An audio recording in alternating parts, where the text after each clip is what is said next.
So hello बच्चा लोग, क्या हाल चाल है। आई थिंक आप लोग अच्छे होंगे। सो गाइज, आज हम फिजिक्स का थर्ड सीरीज का आखिरी वीडियो करने जा रहे हैं। ये वीडियो करते ही हमारा पूरा फिजिक्स और हमारा केमिस्ट्री खत्म हो जाएगा। मैंने केमिस्ट्री की तीनों सीरीज खत्म करा दी है, जिसमें हमने वन शॉट वीडियो भी देखा। उसके बाद previous year most important questions and MCQs तीनों सीरीज खत्म हो चुका है। फिजिक्स में भी मैंने one shot video chapter wise complete करा रखा हूँ। उसके बाद मैंने most important previous year questions भी कराया हूँ, long answer. And the third series is MCQ, और ये लास्ट चैप्टर है और हमारा फिजिक्स पूरा का पूरा खत्म हो जाएगा और हमारे चैनल पे पूरा सब्जेक्ट्स भी खत्म हो चुके हैं। नाउ मैथ्स का चल रहा है, तो मैथ्स का तो अभी टाइम लगेगा, 5-6 दिन और लगेंगे। मैथ्स के एमसीक्यू चलते रहेंगे, देन खत्म। तो ये आज का आखिरी वीडियो है फिजिक्स में। फिजिक्स का अब मैं आपसे मिलूंगा फिजिक्स में नेक्स्ट सेशन में आपके जूनियर्स के साथ। सो आशा करता हूँ हमारी सीरीज आपको काफ़ी पसंद आई होगी। सो बिल्कुल देर नहीं करते हैं, अपनी जो आखिरी सीरीज का आखिरी वीडियो है इसको जल्द से जल्द खत्म करने की कोशिश करते हैं। So let's start. बट एक छोटी सी आप लोगों से रिक्वेस्ट है, चैनल को सब्सक्राइब, वीडियो को लाइक और शेयर जरूर करें जिन्हें जरूरत हो। तो चलिए शुरू करते हैं।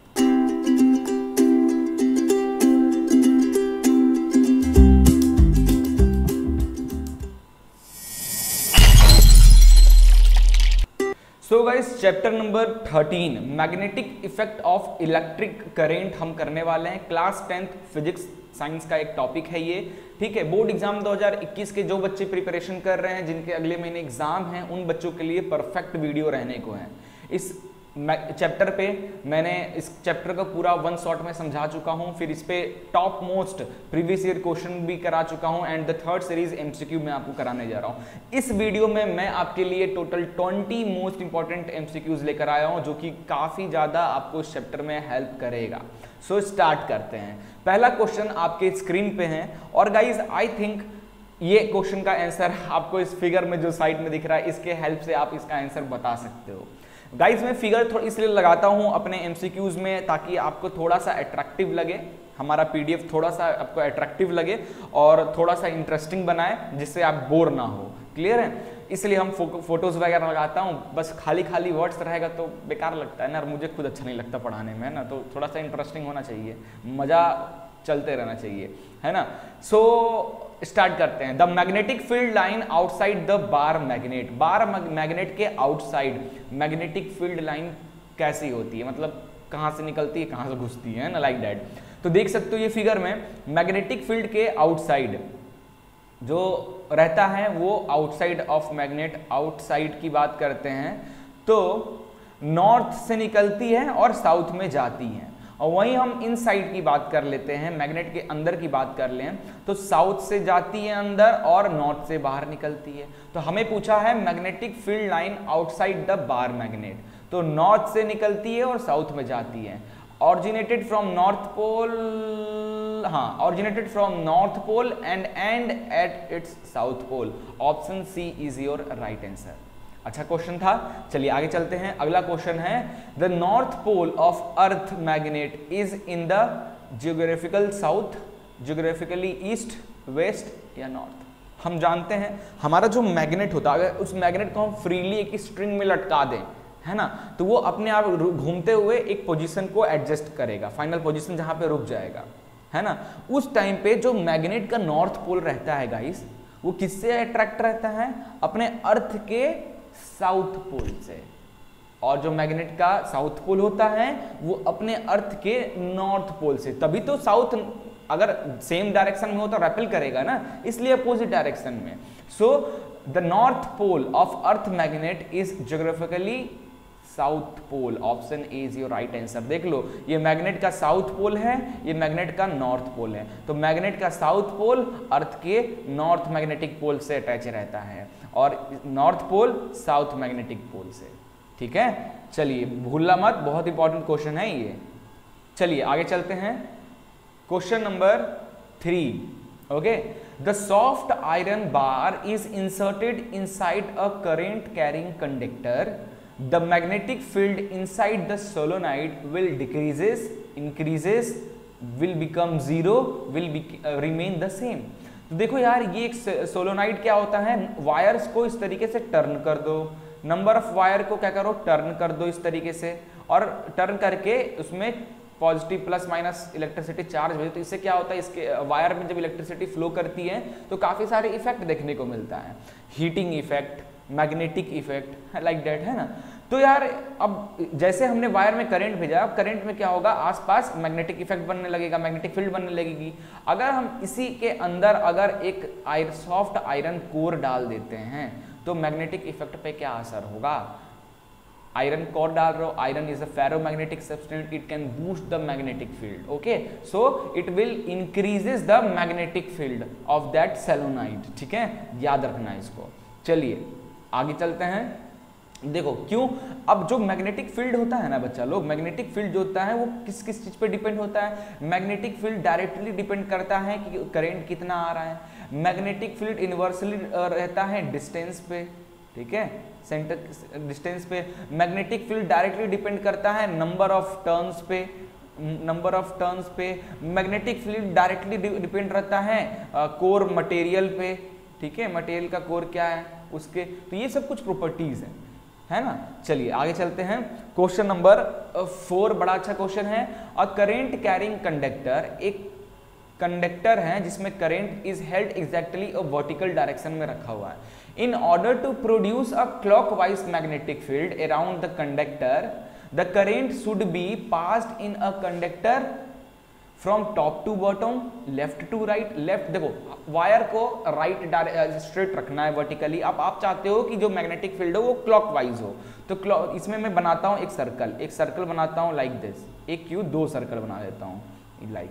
अब क्लॉकवाइज डायरेक्शन क्या होता है बच्चा लोग, ये डायरेक्शन, ये है क्लॉकवाइज डायरेक्शन। अगर आप चाहते हो कि आपका मैग्नेटिक फील्ड उस वायर में क्लॉकवाइज बने तो करंट का फ्लो क्या होना चाहिए, तो इसके लिए क्या यूज करेंगे, राइट हैंड थंब रूल। तो थंब डिसाइड बताता है क्या हमारा, थंब हमारा क्या बताता है कि करंट का डायरेक्शन, और ये जो हम कर्व करते हैं, ये जो बंद करते हैं, मुट्ठी बंद करना है, that is direction is the magnetic field direction. तो अगर करंट ऊपर जा रहा होगा बच्चा लोग, देखो ना खुद ही देखो, करंट अगर ऊपर जा रहा होगा तो मैं इसको कर्व करूंगा तो ये अपने तरफ आ रहा है, यानी ये इस डायरेक्शन में हो जाएगा, और ये तो एंटी क्लॉकवाइज डायरेक्शन हो गया, यानी करंट ऊपर फ्लो नहीं कर रहा। यही हाथ उल्टा करूं मैं, करंट अगर नीचे की ओर जा रहा है और ऐसे बंद करूं तो ये मुझे मिल रहा है क्लॉकवाइज, ये मुझे मिल रहा है क्लॉकवाइज। जो जाहिर सी बात है करंट नीचे की तरफ, टॉप से बॉटम की तरफ करंट जा रहा है, टॉप से बॉटम करंट जा रहा है, और अब कर्व करो तो ये मिल रहा है क्लॉकवाइज डायरेक्शन, ठीक है। So from top to bottom, clear है, याद रखना बहुत इंपॉर्टेंट है। हम राइट हैंड थंब रूल का यूज क्या करते हैं, मैग्नेटिक फील्ड को जानने में, करंट और मैग्नेटिक फील्ड के रिलेशन बताता है हमारा थंब रूल, ठीक है, याद रखना। चलिए अगला क्वेश्चन चलते हैं कि the force exerted on a current carrying wire placed in a magnetic field is 0 when the angle between the wire and the direction of magnetic field is, क्या होगा, वायर और मैग्नेटिक फील्ड का direction क्या, angle क्या होगा कि हमारा जो फोर्स आए वो 0 हो जाए। बच्चा लोग हम जानते हैं अगर 2 मैग्नेट के बीच में अगर हम कोई वायर रख दें, है ना, कोई वायर रख दें, तो फ्लेमिंग लेफ्ट हैंड रूल की हेल्प से हम बता सकते हैं कि अगर मैग्नेटिक फील्ड का डायरेक्शन ये है, ठीक है, करंट का डायरेक्शन अगर ये है तो मोशन कहाँ होगा, फोर्स कहाँ लगेगा, लाइक दिस। तो देखो ना, वो ये फिगर देखो, ये फिगर जो बना हुआ है, देखो ये हमारा फ्लेमिंग लेफ्ट हैंड का ये जो है सेकंड फिंगर, ये बता रहा है हमारा मैग्नेटिक फील्ड, हमारा जो मिडिल फिंगर है ये बता रहा है हमारा करंट, ये बता रहा है हमारा करंट, और ये हमारा थंब बता रहा है हमारा कि किस डायरेक्शन में वायर पे फोर्स लग रहा है ना। तो 2 मैग्नेट है, इन दोनों मैग्नेट के बीच में क्या है, मैग्नेटिक फील्ड। तो मैग्नेटिक फील्ड का डायरेक्शन क्या कौन बताएगा, ये वाली उंगली, और मिडिल फिंगर बताएगा वायर में करंट किधर जा रहा है। तो ये देखो उस फिगर के अकॉर्डिंग बताऊं तो ये करंट, ये हमारा क्या है मैग्नेटिक फील्ड, तो फोर्स ऊपर की तरफ, वायर ऊपर की तरफ जाने की कोशिश करेगा। बट कब हम चाहते हैं जो फोर्स हो वो वायर पे 0 हो, तो मैग्नेटिक जो हमारा मैग्नेटिक फील्ड है और मिडिल फिंगर, इन दोनों के बीच का एंगल क्या होना चाहिए कि फोर्स 0 हो, है ना। तो देखो अभी तो ये 90 डिग्री पे है ना, देखो ध्यान से ना, ये देखो या ऐसे देखो, अभी ये 90 डिग्री पे है। अगर इसको मैं ऐसे नीचे, उंगली तो होगा नहीं मेरा, इसको एकदम नीचे कर दूं, 180 डिग्री पे कर दूं, then the force will be, लगेगा ही नहीं, जीरो हो जाएगा। सो कैन वी राइट कि 180 डिग्री, अब फॉर्मूले के अकॉर्डिंग में रख सकते हो साइन 180, है ना, force will B zero. Clear है? चलिए आगे चलते हैं। चलिए अगला क्वेश्चन है question number 6। Induced EMF is produce when a magnet is move into the coil. The magnitude of induced EMF does not depends on, देखो यार ये फिगर देखो, इस फिगर से आपको समझ में आ जाएगा। यहाँ पे एक कॉइल है, ठीक है, यहाँ पे एक कॉइल है। अब इस मैग्नेट को आप इस कॉइल के अंदर और फिर आप जब बाहर निकालोगे तो इससे क्या होगा, कॉइल में करंट इंड्यूस होगा। हम जानते हैं ये चीज, ऑलरेडी हमने डिस्कशन किया है ना। जब भी हम किसी, जैसे ये एक सोलेनॉइड है, इसके अंदर मैग्नेट को अंदर और फिर मैग्नेट को अगर हम बाहर निकाले तो इससे क्या होगा, ये जो वायर में करंट इंड्यूस होगा, क्या होगा, करंट या ईएमएफ इंड्यूस्ड होगा। तो ये किस चीज पे डिपेंड करता है, the speed with which the magnet is moved, the number of turn off the coil, the resistivity of wire of the coil, the strength of magnet. यहाँ पे कह रहा है the magnitude of induced EMF does not depend, किस पे depend नहीं करता है। तो जी हाँ, यहाँ पे देखो, ये जितने तेजी से मैं मैग्नेट को अंदर बाहर करूंगा उतनी ज्यादा ईएमएफ इंड्यूस्ड होगा। तो ये ऑप्शन तो सही है, ये ऑप्शन सही है। The number of turn off the coil, अब कॉइल जो है जिसके अंदर हम मैग्नेट को अंदर बाहर कर रहे हैं, वो नंबर ऑफ कॉइल जितना ज्यादा होगा उतनी ज्यादा ईएमएफ जनरेट होगी, क्योंकि we know that magnetic field depends on the number of coil also, है ना। द स्ट्रेंथ ऑफ मैग्नेट की स्ट्रेंथ जितना ज्यादा होगा उतना ज्यादा इंड्यूस्ड ईएमएफ जनरेट होगा। एक ऑप्शन है जो गलत है, that is the resistivity of wire. Wire की रेजिस्टिविटी से मैग्नेटिक फील्ड का कोई लेना देना नहीं होता है। सो यहाँ पे does not depend on option C, the resistivity of wire. ठीक है, चलिए चलते हैं आगे। Question number 7। अब ये देखो यार, अगला क्वेश्चन है 7th question. If the key in the arrangement figure given below is taken out, अगर की को निकाल लिया जाए, यानी सर्किट को ओपन कर दिया जाए, सर्किट को ओपन कर देंगे तो सर्किट का ओपन यानी करंट को कट कर दिया गया है, करंट को कट कर दिया गया है। सर्किट ओपन यानी करंट को कट कर दिया गया, सर्किट क्लोज्ड यानी करंट पास हो रहा है। ठीक है, magnetic field line are drawn over the horizontal plane A B C D, the lines are, देखो हम ये फिगर को जाना पहचाना फिगर लग रहा है, बट इस फिगर में जब हम करंट पास करते हैं तो हमारे इस वायर में क्या होता है, करंट पास होता है, जिसकी वजह से वायर के आसपास क्या मैग्नेटिक फील्ड जनरेट होता है, जो कि कॉन्सेंट्रिक नेचर का होता है, सर्कुलर नेचर का होता है, कॉन्सेंट्रिक नेचर का। इस तरीके से मैग्नेटिक फील्ड वायर के आसपास रहती है। बट अगर सर्किट को क्लोज कर देते हैं, in that case what, magnetic field क्या होगा, जो अर्थ का होगा नॉर्थ पोल, वही नॉर्मल स्ट्रेट लाइन में आ जाएगा। So option C, straight line and parallel to each other because of earth magnetic field. फिर तो अर्थ का जो मैग्नेटिक फील्ड है उसी के अकॉर्डिंग वायर की भी होगी, वायर में तो करंट फ्लो हो नहीं रहा है कि एक्स्ट्रा आएगा, है ना, लाइक दैट। चलिए अगला क्वेश्चन चलते हैं। In a circular loop placed in the plane perpendicular to the plane of paper carries a current when the keys is on, key को जैसे हमने ऑन किया, करंट यहाँ पे क्या होने लगा, फ्लो हो गया। यहाँ पे कह रहा है the current as seen from point A and B in the plane of paper on the axis of coil is anti-clockwise and clockwise respectively. The magnetic field line points from B to A. The north pole of the resultant magnet is on the faces close to A, B. A if the current is small, B if the current is large, B if the current is small and A if the current is large. तो देखो यार, ये question आपको तब समझ में आएगा जब आप current through a circular loop को जो रिवीजन कराया था वो पढ़े होगे तो, है ना। जैसे मैं एक फिगर बना के समझा रहा हूं आपको, ये एक current carrying circular loop conductor है, ये ऐसे है ना, इसके अंदर करंट फ्लो हो रहा है, इसके अंदर क्या हो रहा है, करंट फ्लो हो रहा है। ठीक है, ये प्लस है और ये माइनस है, तो यहाँ से करंट जा रहा है, जा रहा है, जा रहा है, लाइक दिस, है ना, इस तरीके से। अब कलर चेंज कर लिया जाए, तो अब देखो, जब करंट इस तरीके से फ्लो हो रहा है तो अब आप राइट हैंड थंब रूल लो, है ना। तो राइट हैंड थंब रूल की हेल्प से अब यहाँ टॉप पे, अगर आप फिगर के टॉप में करंट इधर जा रहा है तो आप इस करंट ऊपर में टॉप पॉइंट पे करंट आप थंब को उधर करो और करो तो यहाँ पे आपको इस डायरेक्शन में आपको देखने को मिलेगा, है ना। यहाँ पे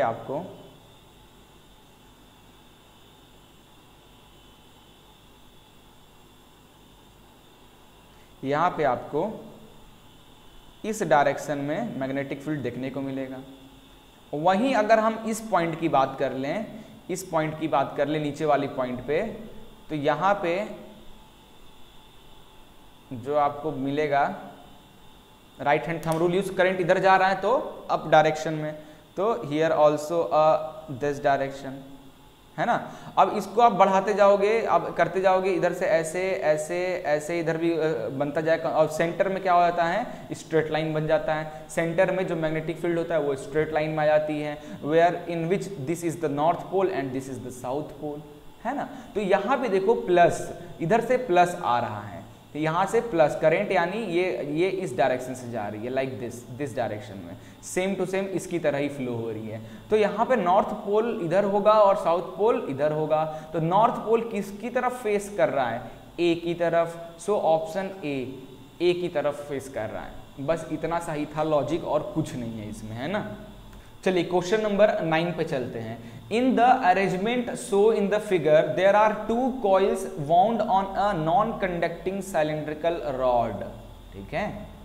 Initially the key is not inserted, then the key is inserted and later removed. Then the deflection in the galvanometer remain 0 throughout. There is momentary deflection in galvanometer, but it dies out shortly and there is no effect when the key is removed. There is momentary galvanometer deflection that die out shortly. The deflection are in the same direction.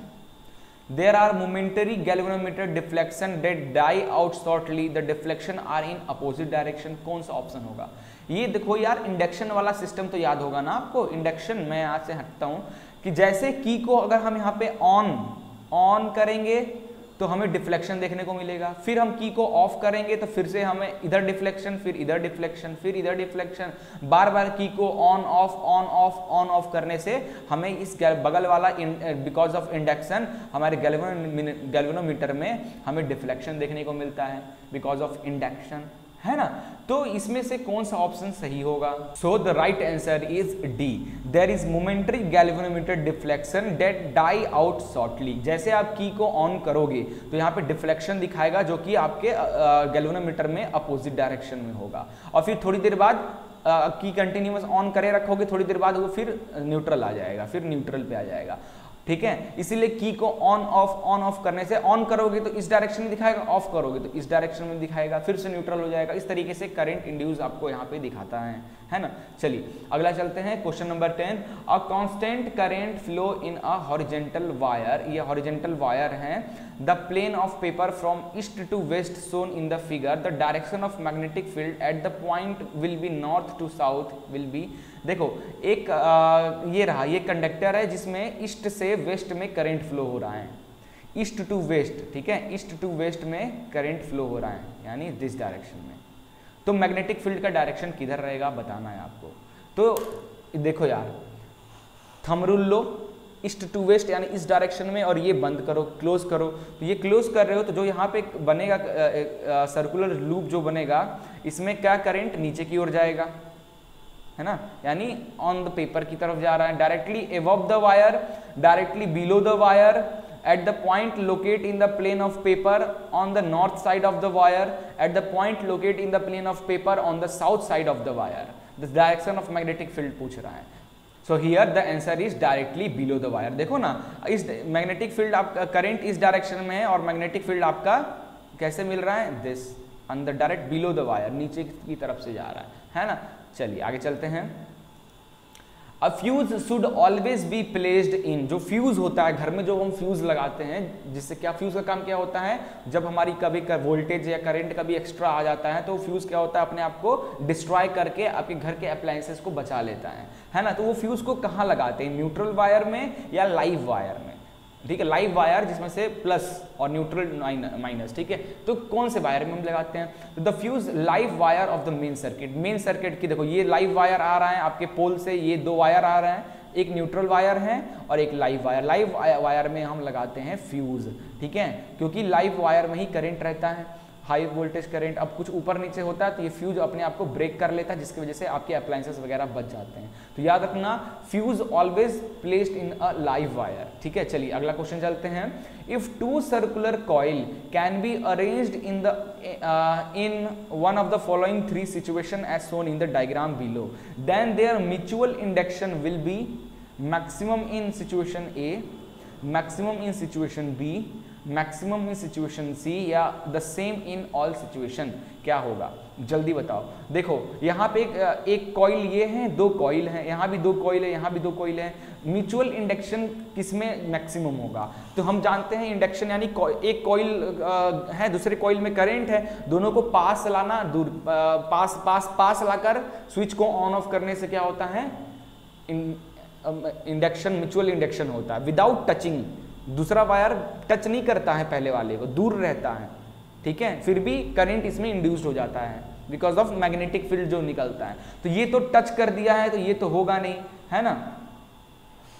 अब अगर आप इसको देखोगे, इस figure को देखोगे सी वाले को, तो यार इसका एक इंडक्शन मैग्नेटिक फील्ड इधर से आ रहा है ना, और इधर की मैग्नेटिक फील्ड इधर है अपोजिट डायरेक्शन में, तो the force will B zero, है ना, इससे भी मैग्नेटिक फील्ड नहीं होगा। अब ये देखो इसमें भी मैग्नेटिक फील्ड इधर से आ रहा है, इसमें भी ऐसे जाएगा, क्लियर है। तो option A maximum in the situation ए। चलिए आगे चलते हैं। A coil of insulated copper wire is connected to a galvanometer forming a loop and a magnet is held stationary, moved away along its axis, moved towards along its axis, there will be a induced current। कब current induced होगा इस loop में, कब induced current induced होगा, जब आप magnet को move away along its axis और move towards along the axis, magnet को अंदर towards the loop and away from the loop, up down करोगे तभी कंटिन्यू करंट हमारा कंटिन्यूअसली दिखेगा, नहीं तो एक बार ले गए तो करंट दिखा और फिर से न्यूट्रल आ जाएगा, है ना। So B and C are only. Stationary रखने से कुछ भी नहीं होगा, है ना। चलिए question number 14। The shape of magnetic field line produce by a current carrying conductor are, देखो ना करंट कैरिंग जा रहा है, ये सर्कुलर लूप कंसेंट्रिक बोला जाता है, कॉन्सेंट्रिक सर्कल या इलिप्स, जल्दी ये इंपॉर्टेंट है, सर्कल या इलिप्स, जल्दी बताओ। कुछ बच्चे कंफ्यूज हो सकते हैं, इसीलिए कहते हैं MCQ question, objective type question किया करो, उससे काफी सारे नॉलेज बूस्ट होते हैं। तो याद रखना कॉन्सेंट्रिक सर्कुलर लूप बनाता है, ना कि इलिप्टिकल, ठीक है, याद रखना। चलिए क्वेश्चन नंबर 13 चलते हैं। 14 के बाद 15 आएगा ना, this is question number 15। Which of the following diagram correctly show the magnetic field produced by a current carrying wire? देखो अगर करंट, ये तो गलत, ये तो एकदम गलत, करंट ऊपर जा रहा है तो मैग्नेटिक फील्ड इस डायरेक्शन में जाएगा, एंटी क्लॉक, है ना, एंटी क्लॉक। देखो ना करंट अगर इस डायरेक्शन में जाएगा तो मैग्नेटिक फील्ड एंटी क्लॉक इधर, तो ऑप्शन सी ये सही है, ठीक है, बाकी सब गलत है। चलिए क्वेश्चन नंबर 16 पे चलते हैं। A current flow in a wire running between the south and north pole of the magnet lying horizontal as shown in the figure below, ठीक है। The force on the wire due to magnet is directed from north to south, from south to north, vertically downward या vertically upward। Force किधर की ओर लगेगा, तो देखो यार ये नॉर्थ पोल है, ये साउथ पोल है, बहुत बच्चे कंफ्यूज हो जाते हैं, थोड़ा सा ध्यान में रखना, एक नॉर्थ पोल है एक साउथ पोल है। हम जानते हैं करंट आउटसाइड द क्या नॉर्थ पोल से निकलता है, साउथ पोल में जाता है, तो मैग्नेटिक फील्ड इससे इस डायरेक्शन, मैग्नेटिक फील्ड का डायरेक्शन क्या है, इधर है। बहुत बच्चे लोग यही गलती कर देते हैं, तो मैग्नेटिक फील्ड का डायरेक्शन इधर है और करंट इस डायरेक्शन में जा रहा है, तो फोर्स किधर लगेगा? फ्लेमिंग लेफ्ट हैंड रूल लगाओ, दैट इज करेंट। तो करंट का डायरेक्शन ऊपर कर रहा है, बट मैग्नेटिक फील्ड इधर जा रहा है, तो हाथ को ऐसे कर लो, ठीक है, 90 डिग्री पर रखो, हाथ को ऐसे कर लो, ठीक है, ऐसे कर रहा हूं तो मैं कैसे किया जाए, लाइक दिस, ओके। तो ये टॉप में करंट, इधर magnetic field, force downward direction में लग रहा है, ठीक है, तो vertically downward, option C is your right answer. Force आपका वर्टिकली डाउनवर्ड की तरफ लग रहा है, ठीक है। चलिए क्वेश्चन, नेक्स्ट क्वेश्चन पे चलते हैं। नेक्स्ट क्वेश्चन कह रहा है कि सेलेक्ट द इनकरेक्ट स्टेटमेंट, इसमें से कौन सा स्टेटमेंट गलत है? Magnetic field line are closed curve, ये तो सही है। No two field line can cross each other, यही सही है। Field line can cross each other, यही तो गलत स्टेटमेंट है, यही तो गलत स्टेटमेंट है बच्चा लोग। मैग्नेटिक फील्ड लाइन कभी भी देखो, फील्ड ये number field line one magnet, एक मैग्नेट है ना, मैग्नेटिक फील्ड लाइन, अगर ये नॉर्थ है ये साउथ पोल है, तो ये फील्ड लाइन एक फील्ड लाइन ये हुई, दूसरी फील्ड लाइन कभी भी एक दूसरे को ना क्रॉस नहीं करती है, कभी भी एक दूसरे को ऐसे इस तरीके से क्रॉस नहीं कर सकती है। क्यों? क्योंकि मैग्नेटिक फील्ड लाइन डायरेक्शन तो एक ही होना, एक ही डायरेक्शन, और डायरेक्शन तो एक ही होना चाहिए ना, तो यहाँ पे जब ये क्रॉस करेगा एक दूसरे को, तो यहाँ पे दो डायरेक्शन मिल जाएगा, तो दैट इज नॉट पॉसिबल, है ना। So option C is your wrong. The relative strength of magnetic field is so by degree of closeness. Yes, ये भी सही स्टेटमेंट है कि जो मैग्नेटिक फील्ड लाइन जितने क्लोज होंगे उस मैग्नेट की स्ट्रेंथ उतनी ज्यादा होगी, ठीक है, उतनी ज्यादा, बट एक दूसरे को मैग्नेटिक फील्ड लाइन क्रॉस नहीं कर सकते हैं। तो option C is your right answer, that is the incorrect, है ना। चलिए 18th क्वेश्चन है, the direction of induced current is given by, induced current का डायरेक्शन हम किसके द्वारा बताते हैं? Fleming right hand rule, Fleming left hand rule. देखो यार एक चीज बता दे रहा हूं, इंड्यूस्ड करंट पूछ रहा है, अपन का चैप्टर ये दो पार्ट में डिवाइड है, अपन का चैप्टर ये दो पार्ट में डिवाइड है। एक है इंड्यूस्ड वाला पार्ट, ठीक है, दैट इज इसमें हम इलेक्ट्रो मैग्नेटिक इंडक्शन के बारे में, EMI इलेक्ट्रिक मैग्नेटिक इंडक्शन के बारे में पढ़ते हैं, इलेक्ट्रिक के हेल्प से मैग्नेटिक इंडक्शन, ठीक है। और यहाँ पे हम पढ़ते हैं MEEC यानी मैग्नेटिक इफेक्ट ऑफ इलेक्ट्रिक का, सॉरी यहाँ पे हम पढ़ते हैं इलेक्ट्रिक करंट की वजह से, इलेक्ट्रिक करंट की वजह से जो मैग्नेटिक इफेक्ट प्रोड्यूस होता है, ठीक है। यहाँ पे ये चैप्टर दो पार्ट में डिवाइड है। फर्स्ट पार्ट में हम ये पढ़ते हैं कि इलेक्ट्रिक करंट की वजह से जो मैग्नेटिक इफेक्ट जनरेट होता है वायर में, और सेकंड इंड्यूस्ड में हम पढ़ते हैं कि मैग्नेटिक फील्ड की वजह से, मैग्नेटिक फील्ड की वजह से जो इलेक्ट्रिक करंट डेवलप होता है ना। तो इस पार्ट में हम क्या इस पार्ट में अपन पढ़ते हैं थंब रूल, है ना, और इसी पार्ट में हम पढ़ते हैं Fleming left hand rule, Fleming left hand rule, ठीक है, फ्लेमिंग लेफ्ट हैंड रूल पढ़ते हैं, ठीक है। इसी पार्ट में अपन इलेक्ट्रिक मोटर के बारे में पढ़ते हैं, इलेक्ट्रिक मोटर कैसे काम करता है, इलेक्ट्रिसिटी जाता है तो मैग्नेटिक इफेक्ट जनरेट होता है जिसकी वजह से वो घूमता है शाफ्ट, है ना। तो इन सब में हम फ्लेमिंग लेफ्ट हैंड रूल या फिर थंब रूल यूज करते हैं। बट जहां इंड्यूस्ड या इंडक्शन की बात आती है, जहां जनरेटर इलेक्ट्रिक जनरेटर की बात आती है, यहाँ पे फ्लेमिंग राइट हैंड रूल का यूज करते हैं, फ्लेमिंग राइट हैंड रूल का यूज करते हैं। सो इंड्यूस्ड करंट की बात कर रहा है बिकॉज ऑफ इंडक्शन, ठीक है, तो Fleming right hand rule is your right answer, ठीक है। चलिए अगला क्वेश्चन चलते हैं। In India the potential difference between live wire and the neutral wire कितना रहता है? जानते हैं यार, 220 वोल्ट अपने घर में जो आता है।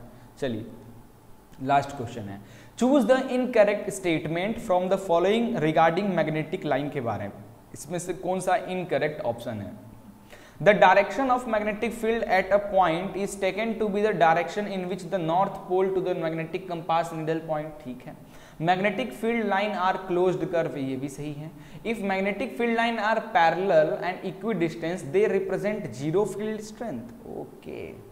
Relative strength of magnetic field is shown in the degree, ये भी सही स्टेटमेंट है। तो इसमें जो पहला ऑप्शन है ये भी सही है ना, ये सही स्टेटमेंट है। ये फील्ड लाइन के बारे में ये सब सही चीजें हैं, ठीक है। The direction of magnetic field at a point is taken to be the direction in which north pole of magnetic compass needle और पॉइंट, ये सही है। Magnetic field line are closed curve होते हैं, ये भी ठीक है। Relative strength of magnetic field depends on degree of closeness of magnetic field, ये भी ठीक है। ऑप्शन सी जो है ना बच्चा लोग, if magnetic field line parallel and equidistance they represent zero field strength, then this option is wrong. तो इस क्वेश्चन का आंसर हो जाएगा सी, ठीक है, सी हो जाएगा। बस इस चैप्टर से इतना ही, क्योंकि कुछ पार्ट तो कट कर दिया गया है, तो रिड्यूस सिलेबस के अकॉर्डिंग ही मैं आपको एमसीक्यू की प्रैक्टिस कराया हूं यहाँ पे, ठीक है। सो आशा करता हूँ ये पूरा सेशन आपको पसंद आया होगा, कॉन्सेप्ट क्लियर हुए होंगे। तो इसीलिए पहले चैप्टर पर रिवीजन करने के बाद ही आप ये सब एमसीक्यू या कोई भी क्वेश्चंस कराया करो, अदरवाइज चीज़ें साइड से निकलेंगी। अब एग्जाम अगले महीने हैं, प्रिपरेशन मैंने आपका पूरा साइंस का हमारे चैनल पे बायो भी कंप्लीट हो चुका है, केमिस्ट्री और फिजिक्स भी पूरा कंप्लीट हो चुका है। मैथ्स का भी हमने 2 सीरीज खत्म करा दिया है, शॉर्ट रिविजन करा दिया है 1 शॉट में, फिर टॉप मोस्ट इंपॉर्टेंट क्वेश्चन करा दिया हूँ, और एमसीक्यू सीरीज चली रही है लास्ट सीरीज। सोशल साइंस में भी हमारा हिस्ट्री, इकोनॉमिक्स, सिविक्स खत्म हो चुका है, ज्योग्राफी बचा है, कुछ दिन में वो भी खत्म हो जाएगा। तो कोर सब्जेक्ट हमने खत्म करा दिया है इस सेशन के लिए। तो गाइज अभी हमने इतना ही रखा है, नेक्स्ट सेशन से हम कोशिश करेंगे जो इंग्लिश लैंग्वेज सब्जेक्ट हैं, इंग्लिश और हिंदी, उनको भी कवर करने का, ठीक है। सो मिलते हैं नेक्स्ट वीडियो में, आपका सपोर्ट हमारे साथ बनाए रखना, बस और कुछ नहीं चाहिए आप लोगों से। तब तक के लिए goodbye, take care and keep safe.